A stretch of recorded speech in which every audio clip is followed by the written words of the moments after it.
Егер сізде Chevrolet автокөлігі болса, Cobalt, R3, Lacetti, күннің ыстығында бензиннің иісі сасып, жүргенде сілкініп, өшіп қалып, кеш уақытынан өшірген кезде 3-4 секундтан кейін өшсе, оталғанда қуып оталса, оның ол ауыру мына датчик адсорберден болады.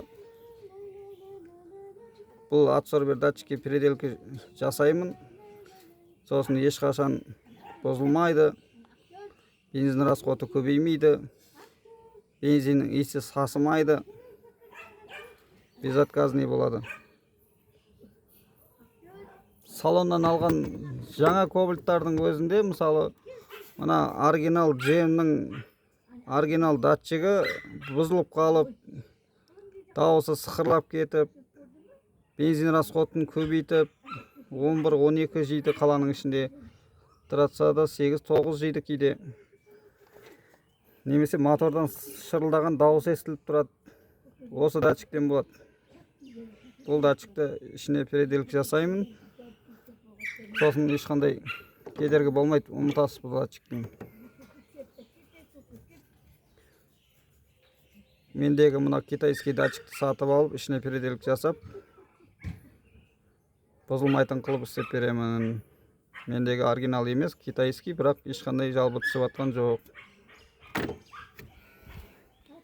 Егер сізде бензиннің иісі сасып жатса, бактың крышкасын ашып қоясыз. Бактың крышкасын ашып қоясыз да. Мына адсорбер клапанды шешіп алып, мына жерде тұрады ғой. Мына шлангіден компрессормен үрлеу керек бакке қарай. Бактың крышкасы ашық кезде,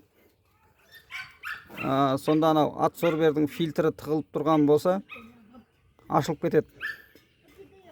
Осы шлангіден бакке қарай үрлейсіз, иіс шықпайтын болады содан кейін. Сосын мына переделка жасалған адсорбер клапан салсаңыз, бензин расходы трассада 6,5, қала ішінде 8-ден аспайды. Кондиционерді қосып өшірмей азаннан кешке дейін жүрсеңіз де 8-ден аспайды. Расходы көп Кобальттарды мына нені включетілдің ұшын көрсеңіз, қара күйе жоғады қолыңызға. Переделка жасалғаннан кейін бұл қара күйе де қалады, бәрі қалады. Ешқандай кедергі болмайды. Датчик керек болса хабарласыңыздар. Пойызбен, поштамен, индрайвермен салып жібереміз кез келген қалаға.